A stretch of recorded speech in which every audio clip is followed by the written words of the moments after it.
Praise the Lord.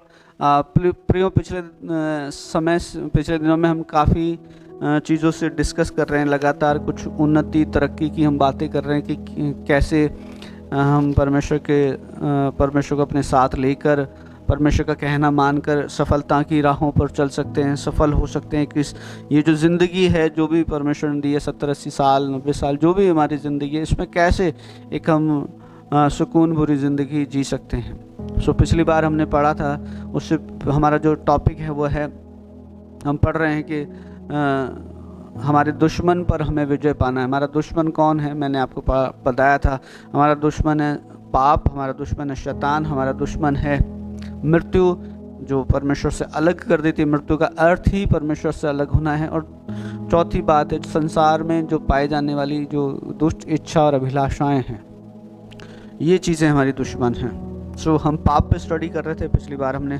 पाप के बारे में सीखा था और कुछ उदाहरणों को हमने देखा था कि वो जो रोगी था, जो 38 साल से बीमार था, वो जो ठीक हुआ तो प्रभु ने उसे कुछ बोला था कि भाई परमेश्वर, तू यदि स्वस्थ रहना चाहता है, अच्छा रहना चाहता है, सुखी रहना चाहता है, बीमारी से बचे रहना चाहता है, तो फिर से पाप मत करना। Praise the Lord. सो पिछली बार हमने सीखा था और आज भी हम अपने इस विषय को कंटिन्यू करेंगे। पाप के बारे में हम सीख रहे हैं, पाप के बारे में हम सुन रहे हैं। सो आखिर ये पाप है क्या? पाप क्या है? मैंने पिछली बार भी थोड़ा सा आपको बताया था। प्रियो, पाप एक तरह से यूँ समझिए कि एक तरह से पाप का जो अर्थ है, पाप का जो मतलब है, वो ये है कि समझ लीजिए कि हम एक निशाने की ओर दौड़ रहे हैं। हमारा एक टारगेट है, हमारा एक निशाना है, हमारी एक डेस्टिनी है, हमारी एक मंजिल है, वहाँ हमें पहुँचना है और वहाँ से पहुँचने से हम चूक जाएं, यही पाप है एक तरह का, यूँ समझिए। और एक लक्ष्य से चूक जाना। हमारा लक्ष्य क्या है? एक विश्वासी का, एक प्रभु के भय मानने वाले व्यक्ति का, एक पवित्र जीवन जीना वाला व्यक्ति है इस धरती पर, उसका लक्ष्य क्या है? वो कहाँ पहुंचना चाहता है?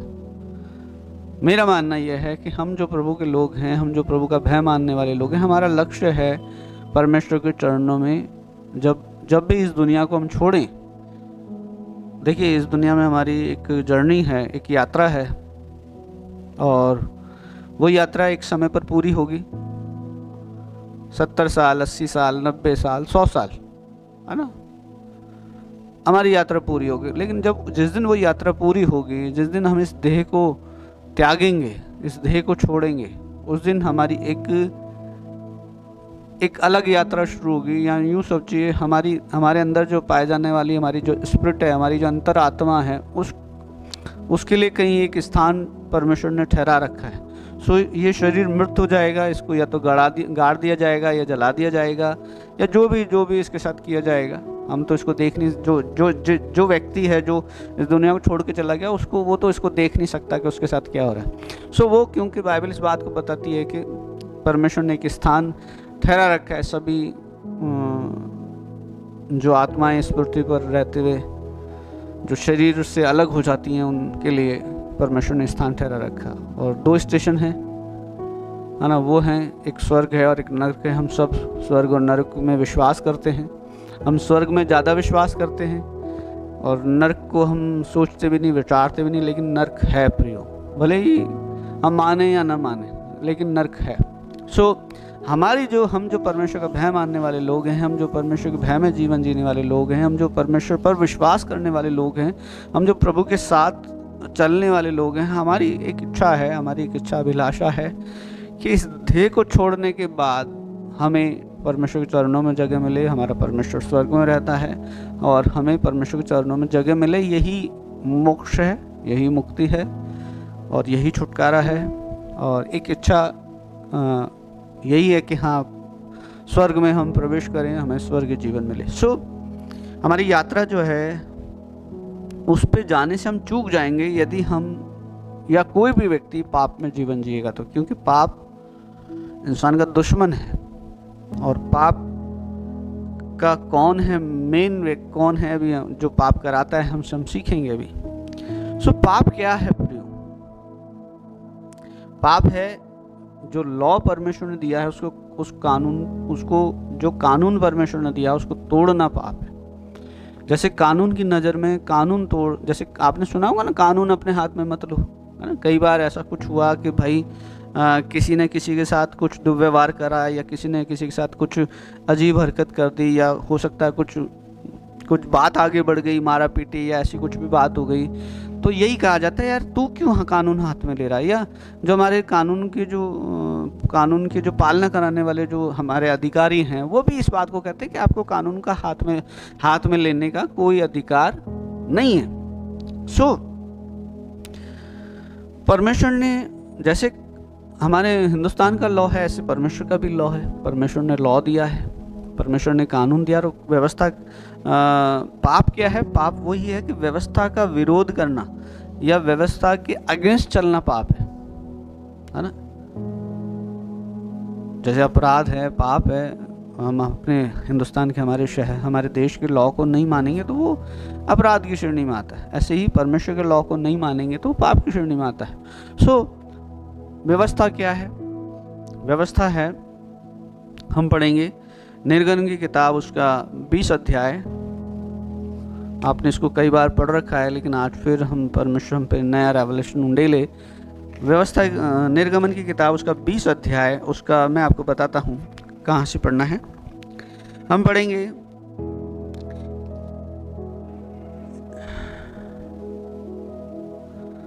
हम खास जो हम बातें करना चाहते हैं वो पढ़ेंगे हम 12 से 20 का 12 पढ़िए। तू अपने पिता अपनी माता का आदर करना। हाँ, लिखा है तू अपने पिता और अपनी माता का आदर करना, है ना। ये परमेश्वर ने लॉ दिया है, परमेश्वर ने व्यवस्था दी, ये परमेश्वर ने कानून दिया। और भी बहुत सारी बातें हैं, लेकिन जो मैं आज जो आपको समझाने चाह रहा हूँ, जो अक्सर इंसान से हो जाती है ना, अक्सर इंसान से हो जाती हैं, वो क्या है कि जब बच्चे बहुत छोटे होते हैं तब वो अपने माता पिता के कहने में रहते हैं, लेकिन जैसे ही वो बड़े हो जाते हैं, है ना, जैसे ही बड़े हो जाते हैं वो थोड़ा सा उनका नेचर अलग होने लग जाता है। लेकिन बाइबल क्या कहती है? बाइबल ये कहती है कि तू अपने माता और पिता का क्या करना? आदर करना। कितने दिन आदर करना है? क्या जब बच्चे बहुत छोटे होते हैं, जब माँ बाप शरीर में तो कह रहे वो माँ बाप हैं, पूरा डील डॉल उनके पास है, और बच्चे फिजिकली भी शरीर में छोटे हैं, मान लीजिए 4 साल 5 साल 10 साल का बच्चा है, तो उस समय तो वो आदर करने लग जाएगा, आदर करेगा। लेकिन यहाँ जो है कि जब तुम्हारी आयु एक अच्छे जवान तुम हो जाओ, मैच्योर तुम हो जाओ, और तुम्हारे माँ बाप जब बूढ़े हो जाएं, क्या तब भी तुम आदर करोगे?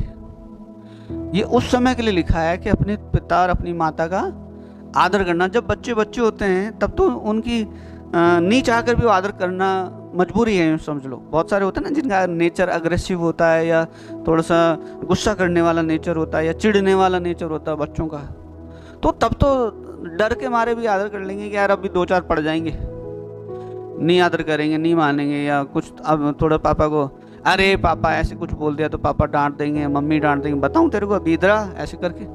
लेकिन जब बड़े हो जाते हैं और माँ बाप बूढ़े हो जाते हैं, तब उस समय के लिए बात लिखी है कि अपने माता और अपने पिता और अपनी माता का आदर करना, है ना।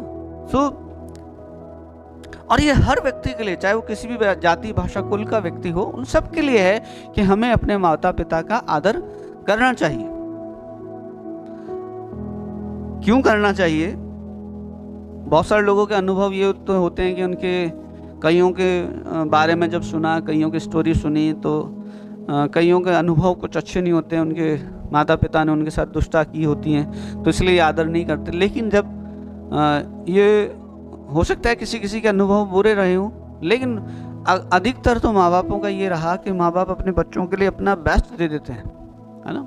एक औरत एक बच्चे को दुनिया में लाने के लिए अपनी सारी सुंदरता को खोने के लिए तैयार हो जाती है। आप सब जानते हैं कि जिन भी बहनों के बेबी हुए हैं वो सब इस बात को जानती हैं कि उनका रूप थोड़ा सा सुडोल की जगह कुडोल टाइप का हो जाता है ना, मतलब अजीब सा शेप, उनका बॉडी शेप बिगड़ जाता है।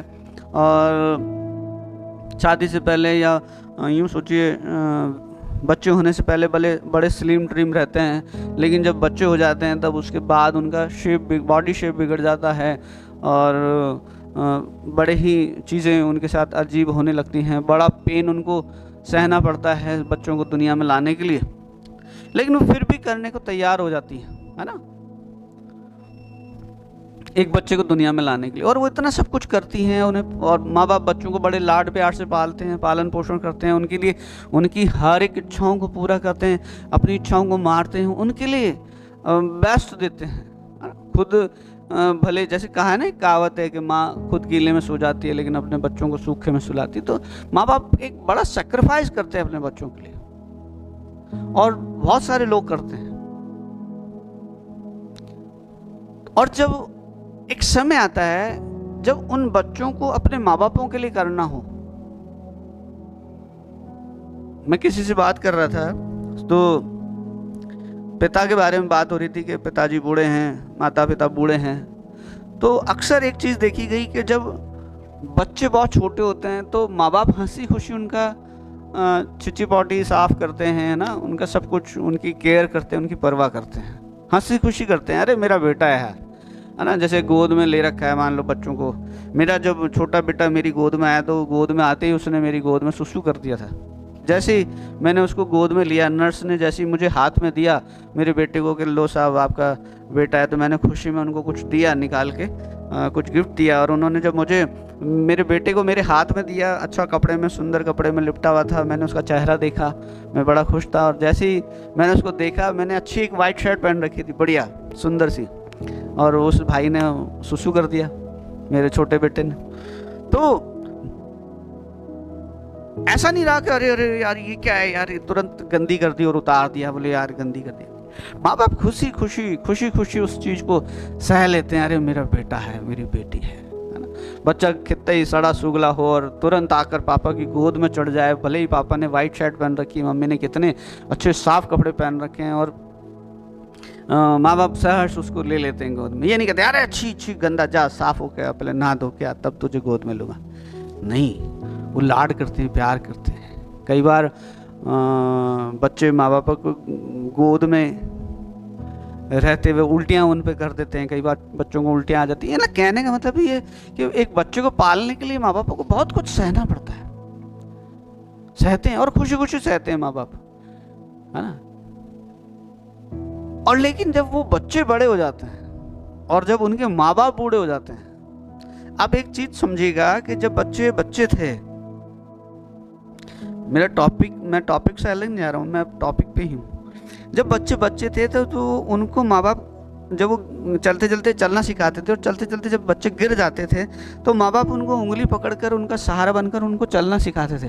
अरे मेरे बेटा कोई बात नहीं, गिर गया, अरे कोई नहीं, चींटी मर गई, है ना। ऐसे करके उनको उत्साहित करते थे, उन्हें और अप्रिशिएट करते थे। आपने देखा वो जब बच्चे चलना सीखते तो पिट पाँव वाली उनकी जूती उनके पैरों में ला के देते थे, पिट पाँव पिट पाँव पिट पाँव पिट पाँव, ताकि बच्चे चलना सीखे, उनको अच्छा लगे, वो आवाज़ आए। तो बच्चे अपने माँ बाप अपने बच्चों के लिए इतना करते हैं कि चलना सीखें।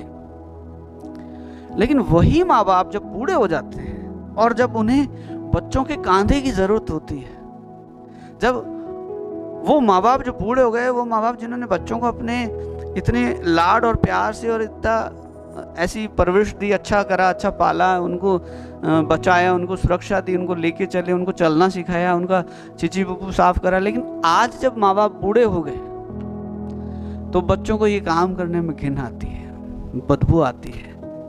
आप सोचिए, माँ बापों ने कभी ऐसे अरे अच्छी बदबू आ रही है, ऐसे कभी मुंह नहीं बनाया होगा, ऐसे कभी ऐसे नाक नहीं मुछड़ा होगा, कभी ऐसे काम नहीं किया होगा। लेकिन बच्चे जब बड़े हो गए और माँ बाप जब आज बूढ़े हैं, जब माँ बापों को बच्चों की परवाह चाहिए, बच्चों की केयर चाहिए, बच्चों का साथ चाहिए, तब वो बच्चों ने छोड़ते, आदर करना छोड़ देते हैं, आदर करना छोड़ देते हैं, रिस्पेक्ट करना छोड़ देते हैं, उल्टा गुस्सा करते हैं,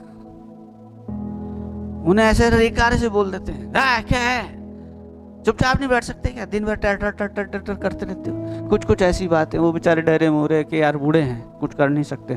पहले के समान औरतें तो उठ के एक बड़ी का मेलते तो सीधा हो जाता था, लेकिन अब जो वो बूढ़े हैं बेचारे चल नहीं सकते ढंग से, लेकिन उस समय के लिए लिखा है कि अपने माँ बाप का आदर करना, रिस्पेक्ट करना, अपने माँ बापों का आदर करिए, है ना। कई जगह मैंने पढ़ा है कि अपने माँ बापों का राजाओं जैसा रिस्पेक्ट दीजिए, राजाओं रानियों जैसा उनका आदर मान सम्मान कीजिए। पता है क्यों? क्योंकि उन्होंने तुम्हें राजकुमारों को जैसे पाला है। Praise the Lord. तुम्हारी राजकुमारों की जैसे परवरिश करी है। Praise the Lord. माँ बाप बच्चों को बहुत बड़े ही संघर्ष से पालते हैं प्रियो, आप सबको पता है, आप सबने किया है। लेकिन परमेश्वर के वचन में लिखा है कि अपने माँ बापों का आदर कर, यानी ये उस समय की बात है जो माँ बाप बहुत बूढ़े हैं या उन्हें केयर की ज़रूरत है, उन्हें प्यार की ज़रूरत है, उन्हें देखभाल की ज़रूरत है। मैंने कहा ना, अपने माँ बापों को राजाओं जैसे पालिए, राजाओं जैसा मान सम्मान कीजिए। क्यों? क्योंकि उन्होंने तुम बच्चों को, जब तुम बच्चे थे तो राजकुमारों के जैसे तुम्हारी पालन पोषण किया है, राजकुमारों के जैसे तुम्हारी सेवा की है, राजकुमारों जैसी तुम्हारी परवरिश की है। जब किसी के घर में एक लड़का बेटा पैदा होता है ना, वो बड़ी मिठाइयाँ बांटता है। आजकल तो बेटा बेटी एक समान है। जब बच्चे होते हैं वो बड़ी मिठाइयाँ बांटते हैं। अरे मेरे घर में लक्ष्मी आई है, मेरे घर में बेटा आया है, मेरे घर में ये हुआ है, मेरा राजकुमार आया है। बहुत खुशियाँ मनाते हैं, आदर मनाते हैं। सॉरी। लेकिन एक समय आता है जब बच्चे उन्हें तलते हैं, जब बच्चे उन्हें परेशान करते हैं, तो वो कहते हैं यार तू, कई बार कई ऐसे होते हैं जो बच्चे अपने माँ बापों को बहुत सताते हैं, तो और माँ बापों के दिल से एक आवाज़ निकलती है, यार तू पैदा ही नहीं हुआ होता तो अच्छा था। सुप्रियो, मैं आपको ये कहना चाहता हूँ, ये परमेश्वर का हुक्म है, एक जो 10 कमांडमेंट्स, जो 10 आज्ञाएं परमेश्वर ने दी हैं इंसान को, उनमें से एक आज्ञा ये है कि तू अपने माता और पिता का आदर करना, रिस्पेक्ट करना हमेशा। जब वो सामने आ रहे हो तो उठकर खड़े हो जाना, जब यदि कुर्सी पे बैठे हो, रिस्पेक्ट करना उनके लिए, उनका आदर करना। तो अपने माता पिता का आदर करना, और जिससे जो देश तेरा परमेश्वर यहोवा। अब इस बात की ब्लेसिंग है, प्रिय ध्यान रखिए, इस बात में ब्लेसिंग है, इस बात की ब्लेसिंग है कि जब तुम ऐसा करोगे तो परमेश्वर बदले में तुम्हें क्या देगा। पढ़िए। जिससे जो देश, जो ब्लेसिंग तुम्हारा परमेश्वर तुम्हें दे रहा है उसको बहुत दिन तक भोगने पाओ, बहुत दिन तक तुम उसको कैश करने पाओ, बहुत दिन तक वो ब्लेसिंग, वो आशीष तुम्हारे पास रहने पाए। रिस्पेक्ट करना, आदर करना, मान सम्मान करना अपने माता और अपने पिता का, ताकि जो ब्लेसिंग्स परमेश्वर तुम्हें दे रहा है वो तुम्हारे पास ठहरने पाए, रहने पाए। Praise the Lord. ये परमेश्वर ने लॉ दिया इंसान को। और आगे एक और आगे पढ़ेंगे क्या क्या मुख्य बात परमेश्वर ने इंसान को कही है। तू खून न करना। हाँ, तू खून मत करना। तू व्यभिचार न करना। हाँ, तू व्यभिचार मत करना। खून या हत्या मत करना। आप सब जानते हैं हत्या क्या है। हत्या मत करना। तू व्यभिचार मत करना। व्यभिचार मतलब अपने जीवन साथी के अलावा किसी और के साथ फिजिकल मत होना, रिलेशन मत, शारीरिक संबंध मत बनाना। ये परमेश्वर ने कहा है, क्योंकि परमेश्वर व्यवस्था का परमेश्वर है। क्योंकि वो जो जिसके साथ यदि किसी और के साथ जिसके साथ भी रिलेशन बनाया जा रहा है वो भी तो किसी की बहन या बेटी है। तो परमेश्वर कहता है तू किसी के घर को मत बिगाड़ना, किसी की उसको अशुद्ध मत करना, किसी स्त्री को। परमेश्वर ने इंसान को एक जीवन साथी दिया है और जब तक मृत्यु उसे अलग न करे तब तक उस जीवन साथी के साथ रहना है और उसको प्यार से रखना है, आदर, रिस्पेक्ट, आदर, मान, सम्मान के साथ रखना है। Praise the Lord. आगे बढ़िए। चोरी ना करना। तू चोरी ना करना। तू किसी के विरुद्ध झूठी साक्षी ना देना। हाँ, तू चोरी ना करना। अक्सर मैं बताता हूँ कि बहुत सारे लोग किसी सुनार की दुकान से हीरा चुराने को ही चोरी समझते हैं, है ना। बहुत सारे लोग किसी दुकान से बड़ी कीमती वस्तु को या हीरा चुराने को या बड़ी चीज़ चुराने को ही चोरी समझते हैं। हीरा चुराना तो चोरी है ही है। किसी की सब्जी के ठेले से खीरा चुरा लेना भी चोरी है।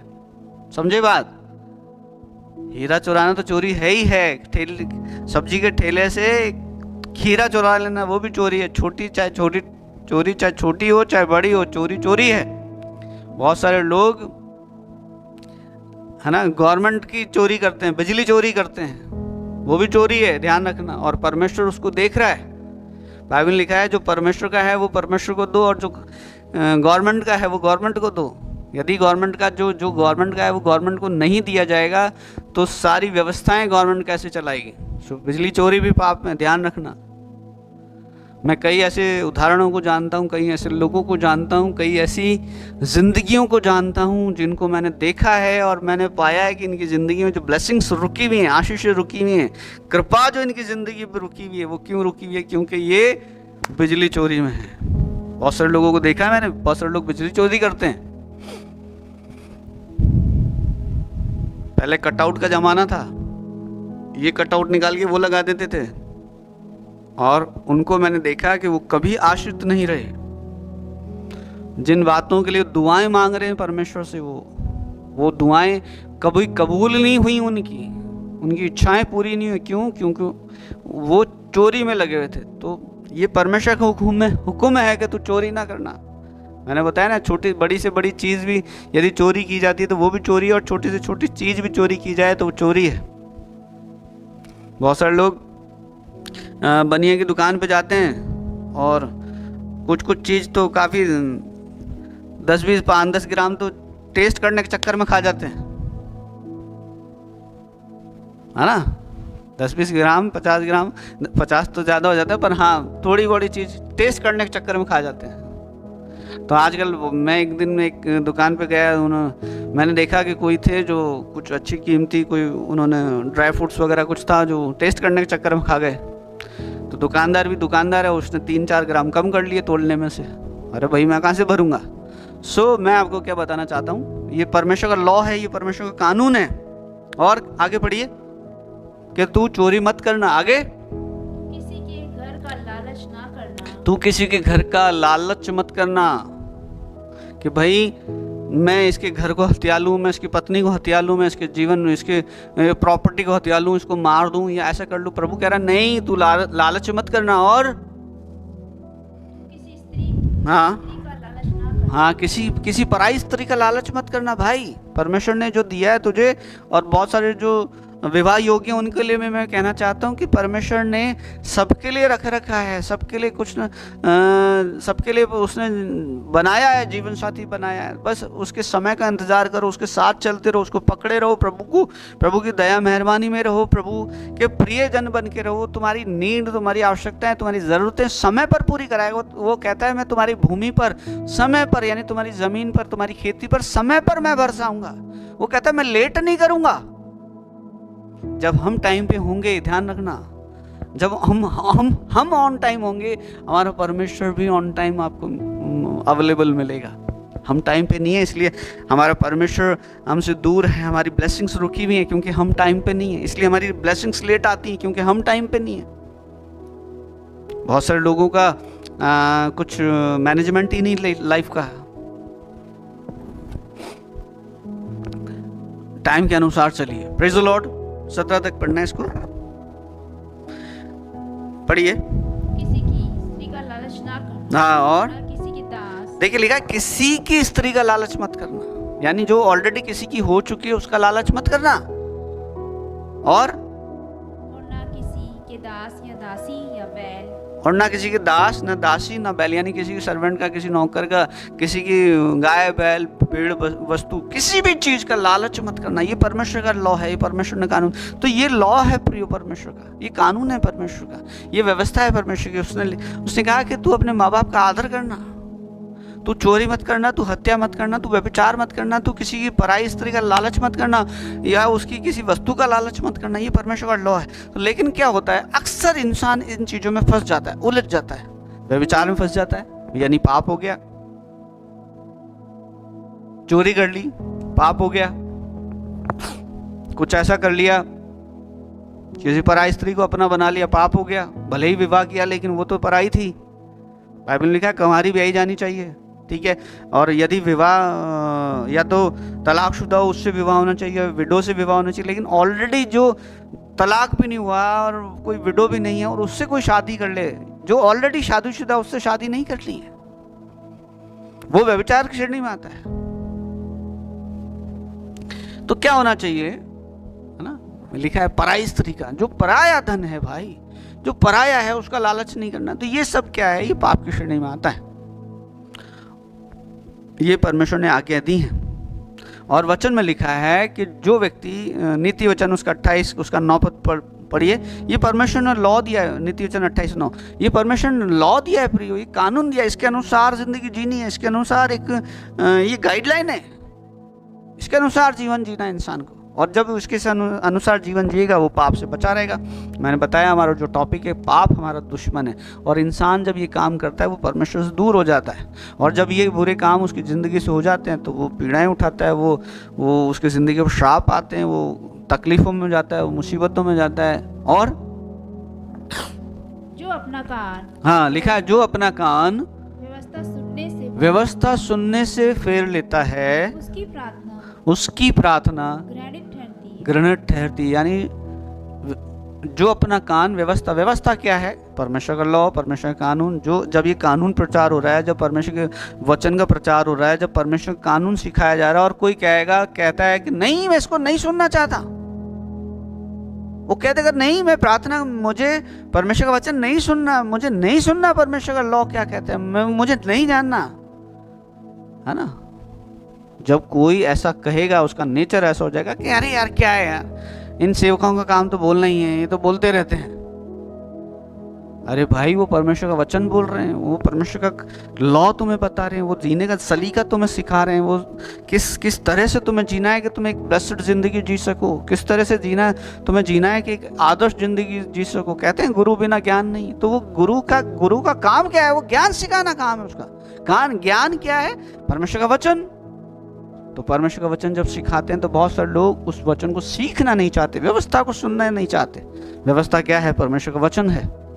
और उस व्यवस्था को, उस लॉ को सीखना नहीं चाहते। और जब सीखना नहीं चाहते तो जो लोग सीखना नहीं चाहते, जो लोग सुनना नहीं चाहते, जो लोग उस वचन के अनुसार जीवन नहीं जीना चाहते, उनके लिए लिखा है कि जो अपना कान व्यवस्था सुनने से फेर लेता है उसकी प्रार्थना घृणित ठहरती है। यानी जब तू परमेश्वर का वचन नहीं सुनेगा तो तू जो बोलेगा उसको भी परमेश्वर नहीं सुनेगा। भाई क्यों सुने परमेश्वर? जब तू परमेश्वर की नहीं सुन रहा है तो परमेश्वर तेरी क्यों सुने? इसलिए बहुत सारे लोग कहते हैं सर मैं तो इतने दिनों से प्रार्थना कर रहा हूँ, मैं इतने दिनों से प्रार्थना कर रही हूँ, मेरे तो प्रार्थना को उत्तर नहीं आ रहे। अरे भाई क्यों नहीं आ रहे हो? क्यों प्रार्थना के उत्तर नहीं आ रहे? अपने इनर मैन, अंदर आत्मा में देखिए, झांकिए, क्यों हम तपस्या कर रहे हैं और उसका फल हमें नहीं मिल रहा है? कारण क्या है कि इंसान आज अपनी जिंदगी को जांचता नहीं है, वो लगा हुआ है, वो सोचता है कुछ बुरे काम कर दो और कुछ अच्छे काम करने से सब कुछ ठीक हो जाएगा। ऐसा नहीं है, ऐसा नहीं है। तो लिखा है जो व्यवस्था सुनने से कान फेर लेता है उसकी प्रार्थना क्या है? प्रार्थना मतलब परमेश्वर से बात करना, अपनी बात को परमेश्वर तक पहुंचाना, ये प्रार्थना है। उससे कुछ मांगना, ये प्रार्थना है। तो प्रभु कहता है मुझे तुम्हारी प्रार्थना अच्छी नहीं लगती, मैं नहीं सुनूंगा। क्यों? बोले तू मेरी सुन रहा है क्या? बोले नहीं सुन रहा है, तो मैं क्यों तेरी सुनूं? है ना। जब अक्सर माँ बाप को देखा है, जब माँ बाप बच्चों को कुछ कहते हैं और बच्चे नहीं मानते तो माँ बाप कहते हैं ठीक है बेटा, हम भी नहीं सुनेंगे तुम्हारी जब तुम हमारी नहीं सुन रहे हो, है ना। तो ऐसे ही परमेश्वर वचन में लिखा है, ऐसे ही वचन में लिखा है कि जो व्यवस्था सुनने से अपना कान फेर लेता है उसकी प्रार्थना घृणित ठहरती। यानी जो परमेश्वर का वचन सुनना आपको बोला जाता है, परमेश्वर का वचन सुनो, परमेश्वर का वचन सुनो, परमेश्वर का वचन सुनो, परमेश्वर का वचन सुनो। परमेश्वर के दास लोग चिल्ला चिल्ला कर परमेश्वर का वचन प्रचार करते हैं, लेकिन लोग नहीं सुनते, नहीं मानते। फिर वो कहते हैं हम ब्लेसेड नहीं हो पा रहे हैं, हम आश्रित नहीं हो पा रहे हैं, हमारी ज़िंदगी धन्य नहीं हो पा रही। अरे क्यों नहीं हो पा रही है? बाइबल लिखा है बहुत सारे लोगों का जीवन ऐसा है कि परमेश्वर ने 2 कान दिए, एक से सुनो दूसरे से निकाल दो, अंदर नहीं रखना है। अरे भाई ना सिर्फ सुनना काफी है, पता है, इसके अनुसार जीवन भी जीना काफी। वचन में लिखा है प्रकाशित वाक्य में कि धन्य है वे, यानी ब्लेस्ड हैं वे जो भविष्यवाणी की पुस्तक को पढ़ते हैं, सुनते हैं और मानते हैं। ना सिर्फ पढ़ना काफी, ना सिर्फ सुनना काफी, लेकिन उसको मानना है, उसके अनुसार जीवन जीना। जैसे परमेश्वर ने लॉ दे दिया कि तू चोरी मत करना, तो भाई साहब जब समय हो, जब ऐसा अवसर आ जाए कि हमें मान लो हम बहुत नीडी हैं और जिस चीज़ की हमें नीड है और वो सामने पड़ी हो, तो हमें उसको नहीं लेना है, क्योंकि परमेश्वर ने मना करा चोरी मत करना। बहुत सारे बच्चे स्कूल में रबड़ पेंसिल चुराते हैं। माँ पूछती, माँ की जो बच्चे स्कूल जाते हैं उनके लिए, उनकी माँओं के लिए है ये कि जिनके बच्चे ऐसा करके लाते हैं तो उनकी माँ को पूछना चाहिए पेंसिल कहाँ से आई। ये पेन कहाँ से आया, ये रबड़ कहाँ से आया बेटा, ये तो अपना तो नहीं लग रहा है। उससे पूछना चाहिए। और यदि वो कहे कि मैंने उसका ले लिया, बोले ले लिया या चुरा लिया, पूछना चाहिए। तरीके से पूछिए। चुरा लिया शब्द बोलोगे तो बताएगा ही नहीं। चुपचाप बेटा चुपचाप लिया कि तूने, ट्रिक से पूछिए। और यदि कहे हाँ तो उसे पनिश करिए, क्योंकि यही वो आदतें हैं जो अभी छोटी छोटी हैं, यही वो आदतें हैं जो बड़ी जब ये चलती रहेगी तो ये आदत बन जाएगी बच्चे की। एक चोर को पकड़ा गया, मैं अक्सर एक स्टोरी बताता हूँ आपको। उस चोर को पकड़ा गया और चोर जब जज साहब के सामने खड़ा था तो उस चोर को जब सजा हो रही थी तो उस चोर ने कहा मैं अपनी माँ से मिलना चाहता हूँ। बोल ठीक है भाई, मिलाओ उसकी माँ से। तो माँ जब आई पास में तो उसने उस माँ के बोले मैं इनके कान में कुछ कहना चाहता हूँ, कान में कहा, उसने उसका कान काट लिया। वो चिल्लाई और लोगों ने छुड़ाया, अरे भाई क्या कर रहा है, पागल है कि तू। बोले क्यों करा, जज साहब ने पूछा क्यों काटा तूने इसका कान। बोले जज साहब जब मैं बहुत छोटा था, बचपन में जब मैं रबड़ और पेंसिल स्कूल से दूसरे बच्चों को चुरा के लाया करता था ना, तब मेरी माँ ने मुझे नहीं रोका। मेरी माँ ने मुझे नहीं रोका। यदि उस समय रोक देती मुझे तो आज मैं ये नहीं बनता। सुप्रियो, हमें बहुत समझदारी की बात, समझने की बात है, समझदारी की बात है। हमारे बच्चे बालक ही हैं, बच्चे ही हैं, तो जब वो बच्चे हैं उनको हम जैसा चाहे शेप में, वो एक बेल के समान, एक पेड़ पौधे के समान, हम जैसा शेप उनको देंगे वैसा शेप उनका आ जाएगा। चलिए, मेरा विषय ये नहीं, मेरा विषय है परमेश्वर ने कानून दिया है, परमेश्वर ने लॉ दिया। मैंने अब आपको बताया ना कि उस व्यवस्था को, पर पाप क्या है, व्यवस्था का विरोध करना, व्यवस्था को ना मानना ही पाप है। और व्यवस्था क्या है, तू चोरी मत करना, तू हत्या मत करना, तू व्यभिचार मत करना, तू है ना, तू परस्त्र गमन मत करना। ये परमेश्वर का लॉ है, ये परमेश्वर कानून है ना। परमेश्वर ने लिखा कि तू सब्त के दिन, यानी जिस दिन आराधना का दिन है उस दिन काम सारी चीज़ों को छोड़कर आराधना करना, ये भी परमेश्वर का लॉ है, कानून है। लेकिन क्या है, आज व्यक्ति इसको नहीं मान रहे हैं, व्यवस्था सुनना नहीं चाहता है। गुरुओं का काम क्या है, ज्ञान सिखाना। तो जब सिखाते हैं तो हमें सुनना चाहिए, हमें समझना चाहिए और उसको अपनी जिंदगी में लेना चाहिए और उसके अनुसार जीवन जीना चाहिए, है ना। जरूरत से ज्यादा लाड भी बच्चों के लिए खतरनाक होता है, ध्यान रखना। छोटे बच्चे तो सबको प्यारे होते हैं, लेकिन वो छोटे बच्चे, उनमें से बड़े होकर एक राम बन जाता है, दूसरा रावण बन जाता है ना। लेकिन वो जब बच्चे थे तो सारे बच्चे अच्छे होते हैं बचपन में, लेकिन बचपन में उनको क्या परवरिश दी गई, क्या सिखाया गया, वो समझने की बात है। पहली पाठशाला घर है, ध्यान रखिएगा। पहली पाठशाला घर है। घर में बच्चे क्या सीख रहे हैं, जो सीखेंगे वैसे ही नक्शे कदम पे चलेंगे। और एक चीज और मैं आपको कह दूं, यदि आप एक अच्छा जीवन जी रहे हो, यदि आप अपने माँ बाप के आज जब आप अपने माँ बाप की रिस्पेक्ट करोगे, आप अपने माँ बाप का आदर करोगे, आप इस वचन को पूरा करोगे, ये मान लेना और लिख लेना, ये कि ये चीज आपके साथ भी पूरी होगी। आपके बच्चे भी, जब आप अपने माँ बापों का आदर करोगे, आदर मान सम्मान करोगे, आपके बच्चे भी आपका आदर मान सम्मान करेंगे। क्योंकि इस समय अपने आप को दोहराता है, वापस चीजें होती हैं। आपने सुना हो, सास भी कभी बहू थी, है ना। यानी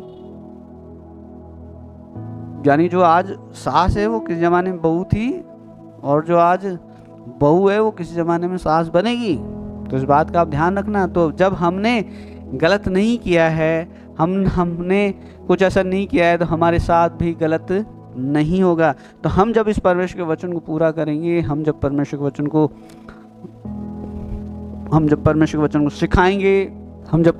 को सिखाएंगे, प्रियो, तो हमारे साथ भी गलत नहीं होगा। सो पाप क्या है, पाप व्यवस्था का विरोध करना पाप है। व्यवस्था क्या है, मैंने आपको सिखाया, जो मूल बातें हैं, गहरी बातें हैं, वो मैंने आपको सिखाई हैं। सो पाप, अच्छा, पाप का मूल क्या है, जड़ क्या है, पाप आया कहाँ से।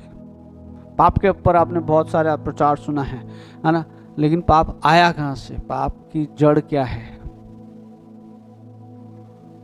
मूल क्या है।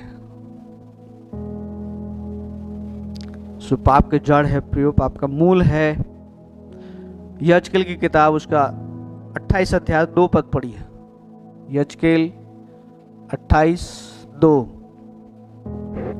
हे मनुष्य की संतान, हाँ सोर के प्रधान से कहे, परमेश्वर यो कहता है, हाँ परमेश्वर यहोवा यूं कहता है, तूने मन में फूल कर ये कहा है, मैं ईश्वर हूँ।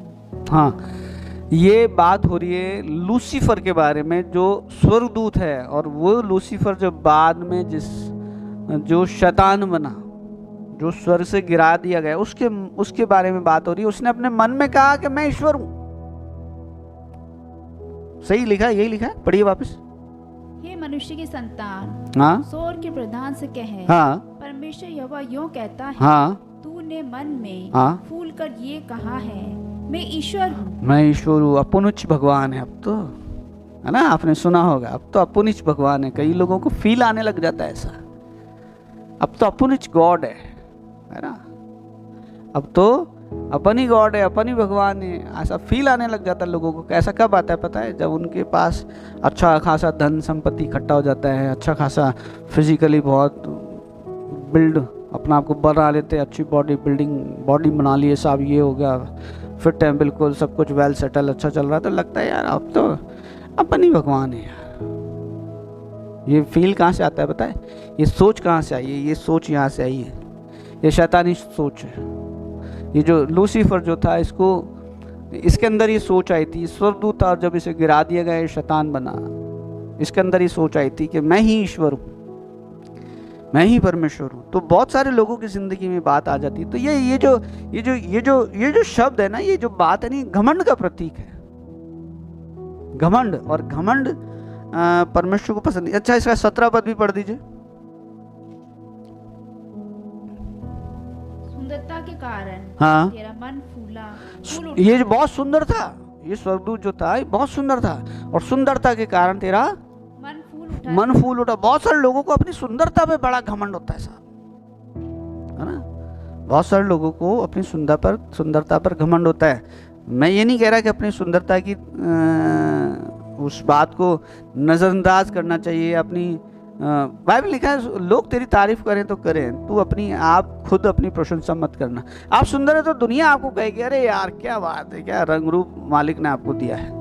लेकिन आप सुंदर हो और दूसरों को अपनी सुंदरता के बदले, दूसरों को, आप सुंदर हो लेकिन दूसरों को कुछ नहीं समझो, वो सच्ची सुंदरता नहीं है। Praise the Lord. सच्ची सुंदरता मन की है, रंग रूप की है, बहुत अच्छी बात है, लेकिन ये शारीरिक सुंदरता कुछ समय की है, प्रिय ध्यान रखना। एक समय आता है जब चेहरे पे झुर्रियाँ पड़ जाती हैं। कितने क्रीम पाउडर लगा लो आप, कितने फेयर एंड लवली लगा लो, कुछ भी कर लो, एक समय आता है जब कोई सी क्रीम, कोई सा पाउडर, कोई सा फेशियल, कोई सा ये वो मसाज कुछ भी झुर्रियों को रोक नहीं पाती है। एक उम्र हो जाती है जब स्किन लटक जाती है, तब कोई झुर्री काम, मतलब कोई क्रीम काम नहीं आती है। तो जो सुंदरता है ना, क्षणिक है, ध्यान रखना। आज जो ऐसे बदन है ना साहब के, हाँ साहब 9 इंची के बल्ले हैं साहब, ये कुछ समय के हैं, तो अच्छा है, जीवन भर रहे, अच्छी बात है, जब तक हैं इस पृथ्वी पर सुंदर रहे, लेकिन घमंड कभी नहीं होना चाहिए, है ना। परमेश्वर ने अच्छा बनाया, सुंदर बनाया, बहुत अच्छी बात है, लेकिन इसका घमंड कभी नहीं होना चाहिए।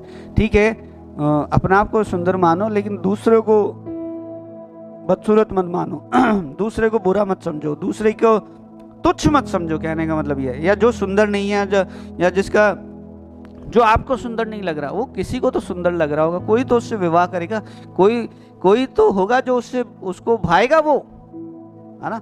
जो आज मतलब आपकी नज़र में जो सुंदर नहीं है, जिसकी आप बेइज्जती कर रहे हो, तो क्या वो जीवन भर बैचलर रह जाएगा? नहीं, कोई तो किसी को तो भाएगा उसका रंग रूप, और कोई तो उसको भी एक्सेप्ट कर लेगा। प्रेज़ द लॉर्ड, है ना। सो ऐसा नहीं, घमंड कभी नहीं करना। इसने घमंड करा।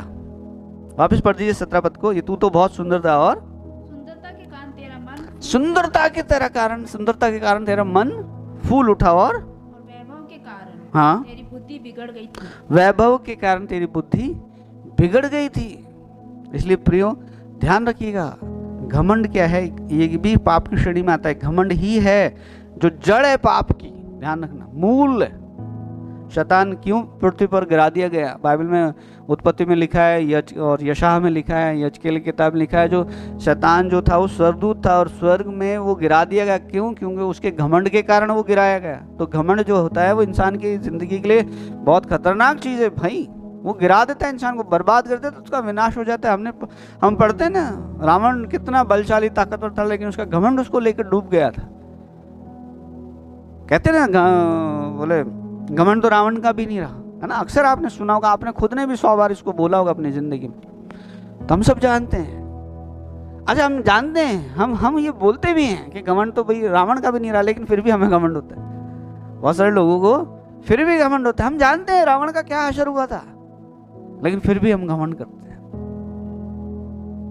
फिर भी घमंड करते हैं। तो घमंडियों, बाइबल भी ये कहती है कि परमेश्वर घमंडियों से घृणा करता है। बाइबल लिखा है, बढ़ने से पहले नम्रता आती है और गिरने से, विनाश से पहले घमंड आता है। ध्यान रखना।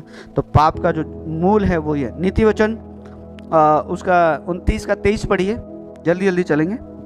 नीति वचन उनका, मैं आपको बता रहा हूँ पाप की जड़ क्या है, मूल क्या है, कहाँ से आता है। सबसे पहले मन में आता है। ध्यान रखना। शैतान ने मन में ही सोचा था कि मैं अपने सिंहासन को परमेश्वर के सिंहासन से ऊंचा बनाऊंगा, मैं अपने सिंहासन को परमेश्वर के सिंहासन से बड़ा करूंगा। ये अपनी सुंदरता में मन में ही फूल रहा था। ऐसा नहीं होना चाहिए। मन को भी परमेश्वर जानता है। ध्यान रखना, इंसान तो नहीं जा सकता। अच्छा है परमेश्वर, अभी तक कोई ऐसी मशीन नहीं बनी है जो मन को जांचने वाली बन जाए, लेकिन जिस दिन ये मशीन बन गई भाई साहब, घर में लड़ाई और झगड़े होने हैं। बहनें एक दूसरे को देख कर मन में ऐसा कर रही हैं, बोले इसके लिए तो अच्छा रिश्ता आ गया, मेरे लिए और है ना। ये भाई और परिवार में मन में कभी कदार तो आ ही जाता है। तो अच्छा है, मन को जांचने वाली मशीन नहीं बनी अभी तो, और नहीं बनेगी, मुझे यकीन है। Praise the Lord. परमेश्वर ऐसा बनाएगा भी नहीं, क्योंकि परमेश्वर व्यवस्था का परमेश्वर है, परमेश्वर गड़बड़ी का परमेश्वर है। जिस दिन ऐसी मशीन बन गई, वहाँ पड़ला आ जाएगा, समझ लो, स्थितियाँ बड़ी खराब हो जाएंगी। लिखा है, पढ़िए। मनुष्य को गर्व के कारण नीचा देखना पड़ता है। मनुष्य को गर्व के कारण, यानी घमंड के कारण क्या देखना पड़ता है? नीचा देखना पड़ता है। घमंड के कारण,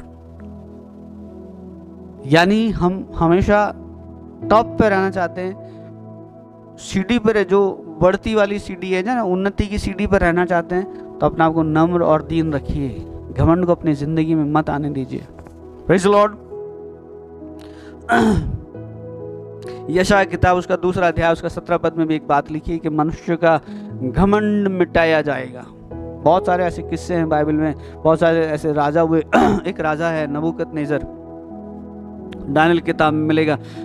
उसने एक नगर बसाया और अपने महल पर खड़ा होकर सोचने लगा कि यार ये बड़ा बाबुल किसने बनाया है? बोले मैंने ही तो बनाया है। उसी समय भविष्यवाणी हो गई उसके लिए, उसी समय मन में बोल रहा था वो। और बोले वाह यार क्या बात है, ये इतना बड़ा बेबीलोन मैंने ही तो बनाया है। उसी समय भविष्यवाणी हुई कि तू बैल के समान घास खाएगा, यानी तू तेरा ये जो सब है ना गिराया जाएगा। तो प्रिय, घमंड कभी भी नहीं होना चाहिए।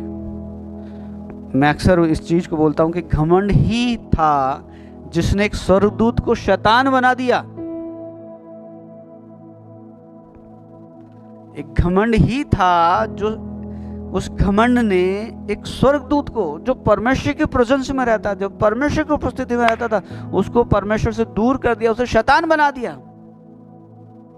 इसलिए बाइबल में लिखा है कि ऊंचा उठने से पहले नम्रता आती है और विनाश से पहले घमंड आता है। और एक नम्रता ही होती है जो इंसान को बहुत ऊंचे पे लेके जाती है। Praise the Lord. इसलिए कभी अपनी जिंदगी में घमंड नहीं होना चाहिए। मैं पाप की मूल जड़ बता रहा हूँ आपको, पाप है क्या, उसकी मूल, उसके जड़ कहाँ है वो बता रहा हूँ आपको। ये कुछ चीजें हैं जो इंसान की जड़ है, यहाँ से चीजें शुरू होती हैं।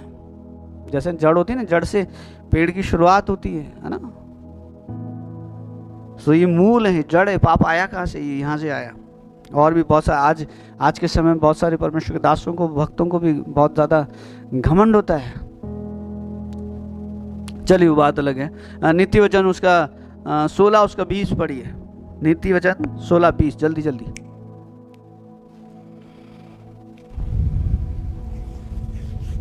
वचन पर मन लगाता है हाँ, वह कल्याण पाता है।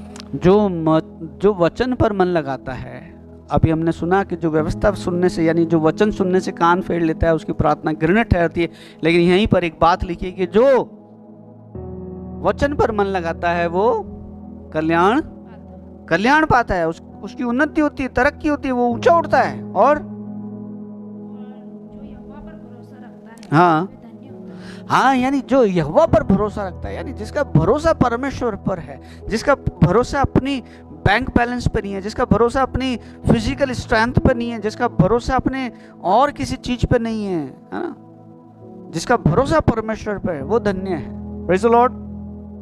याकूब की पत्री उसका 4 अध्याय उसका 6 पद पढ़िए, जल्दी जल्दी कुछ 1-2 आयतों को और देखेंगे।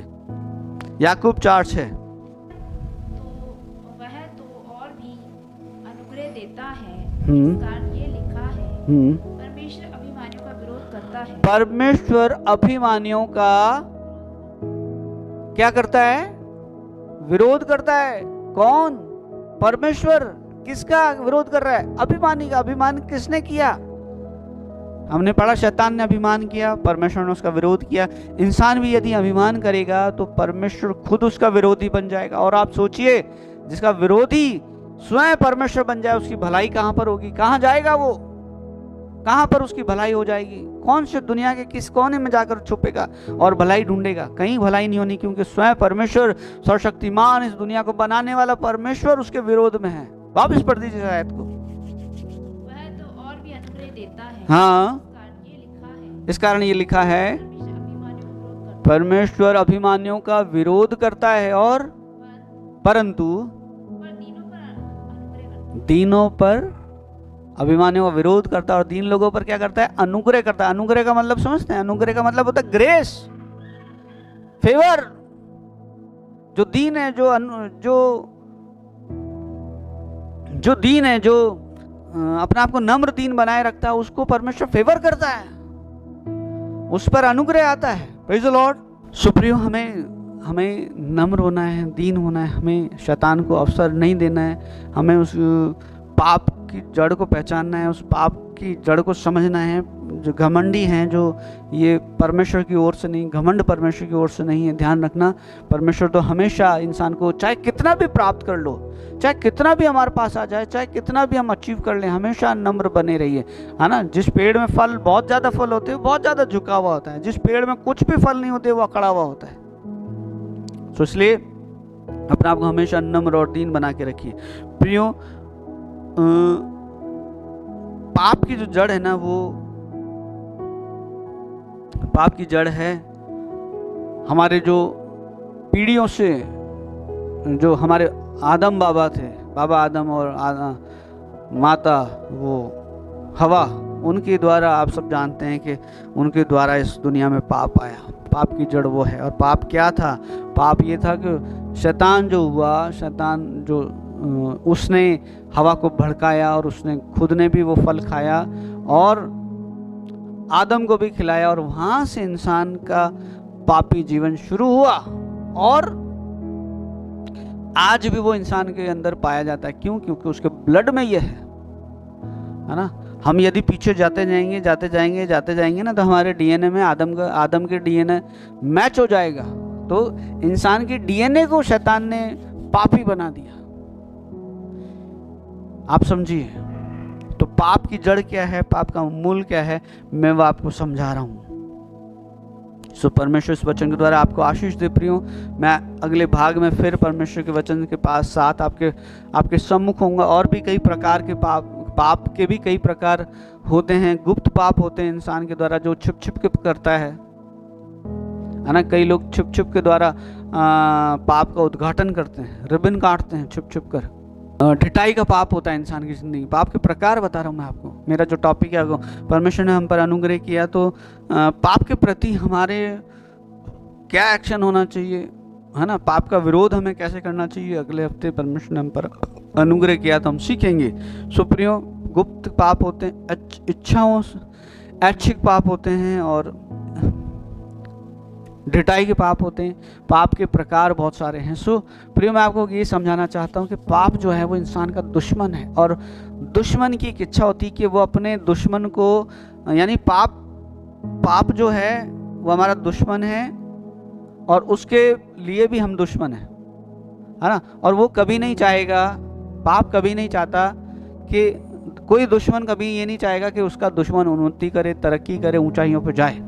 सो ऐसे ही हमारा दुश्मन है पाप, और पाप की वजह से ही इंसान की ज़िंदगी में दुख और पीड़ाएं और मुसीबतें और बीमारियां, असफलताएं, निराशाएं, ये सब इसीलिए ही हैं।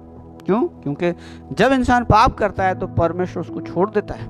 जब इंसान पाप करता है परमेश्वर उससे अपना गैप कर लेता है ना। पाप आप कभी भी किसी पापी के साथ परमेश्वर को नहीं पाओगे। पापी की जिंदगी में उसका सर्वनाश इसलिए होने लग जाता है, उसका विनाश इसलिए होने लग जाता है क्योंकि उसने पाप किया है, और जब पाप किया है तो परमेश्वर ने उसे छोड़ दिया है। और परमेश्वर का छोड़ देना आप जानते हैं शैतान के लिए बहुत मज़ेदार बात हो जाती है। आइए अपनी आंखों को बंद करें, सुने गए वचन पर ध्यान करें, सुने गए वचन पर मनन करें।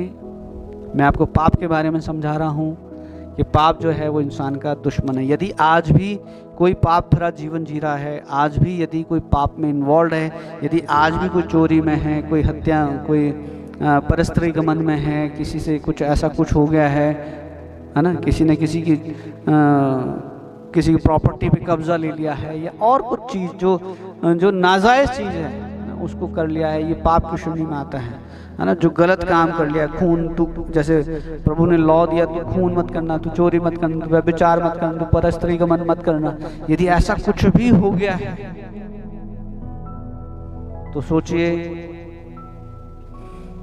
ये जो पाप है ये इंसान का दुश्मन है, और इसकी कभी इच्छा नहीं है, कभी ये पाप ये नहीं चाहता कि उसका जो जिससे वो दुश्मनी कर रहा है वो उन्नति करे, तरक्की करे, ऊंचाइयों पर जाए। और पाप जिसकी जिंदगी में आ जाता है प्रियो, पाप हमारा दुश्मन है, ध्यान रखिएगा, हमारा दुश्मन है। वो हमें उन्नति की राहों पर नहीं चलने देगा, वो हमें परमेश्वर के पास तक नहीं पहुंचने देगा, वो हमेशा हमें उलझाए रखेगा, हमें फंसाए रखेगा। उसका उद्देश्य ही हमें बर्बाद कर देना है, वो उसका उद्देश्य ही हमें नरक ले जाना है, उसका उद्देश्य ही हमें परमेश्वर से अलग कर देना है। तो इस पाप को हमें चाहिए कि इस पाप को हमें अपनी जिंदगी से निकाल फेंक देना है। यदि कोई पाप में जीवन जी रहा है तो तौबा करिए, यीशु मसीह ने कहा देख फिर से पाप मत करना, यानी पहले तक की जो बातें थी तेरी वो क्षमा कर दी हैं, लेकिन दोबारा मत करना। यीशु मसीह के पास एक व्यक्ति को लेके आए जो खाट में पड़ा हुआ था, लकवे का रोगी था, यीशु प्रभु ने उसको पाप क्षमा कर दिया।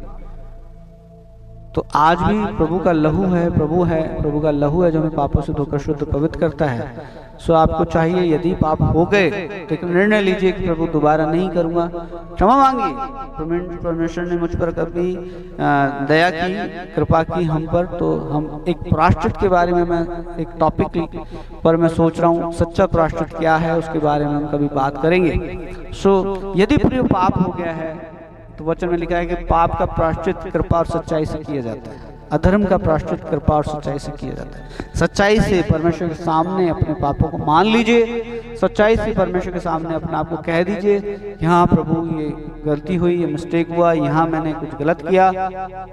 तो परमेश्वर में क्षमा करने में विश्वास योग्य है, वो कर सकता है। आइए आंखों को बंद करें, प्रार्थना करें। जीवित महान परमेश्वर, धन्यवाद के साथ तेरे पास आते हैं प्रभु। धन्यवाद इस सुंदर समय के लिए प्रभु जी।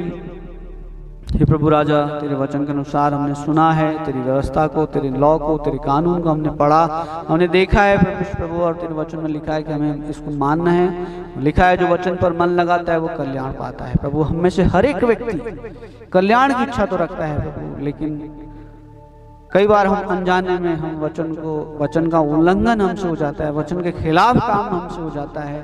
हे प्रभु राजा, तू सहायता कर, हमारी मदद कर प्रभु जी। और ये जो हमारी जिंदगी है इसको जीने में, जो हमारी जर्नी है इसको जीने में हमारी तू हेल्प कर परमेश्वर। धन्यवाद प्रभु राजा, तूने हम पर अनुग्रह किया। सारा आदर मान सम्मान तुझे देते हैं प्रभु। और प्रभु एक बार और तुझे धन्यवाद देते हैं प्रभु कि प्रभु इस पूरे साल तूने हमें संभाला है प्रभु जी। कुछ और थोड़े से दिन बाकी हैं ये प्रभु राजा, आगे भी हम अब तक की यात्रा में प्रभु इस जिंदगी की अब तक यात्रा में तू हमारे साथ है प्रभु जी, आगे की यात्रा में भी प्रभु हमें तेरी साथ और सहायता चाहिए। सारा आदर मान सम्मान तुझे देते। एक बार फिर प्रार्थना करते हैं प्रभु उन लोगों के लिए जो बीमार हैं, बीमारी के बिस्तर पे हैं, हे राजा परमेश्वर आप उन्हें उठा के खड़ा करें। प्रभु राजा जो बेरोजगार हैं उन्हें रोजगार दीजिए, जो दुखी हैं, हताश परेशान हैं, उन्हें राह दिखाइए, रास्ता दिखाइए, सहायता कीजिए, मदद कीजिए। सारा आदर मान और सम्मान आपको देते हैं प्रभु। छोटी प्रार्थना आपके प्यारे बेटे अपने उद्धारकर्ता यीशु प्रभु के नाम में मांगते हैं, आमीन। प्रभु यीशु मसीह का अनुग्रह, पिता परमेश्वर का प्रेम, पवित्र आत्मा की सहभागिता, संगति अब से लेकर हमेशा तक हम तमाम मौजूद लोगों के साथ और कुल जान जितने विश्वासी हैं सबके साथ होती रहे, सब कहें आमीन। Praise the Lord. प्रभु आप सबका आशीर्वाद।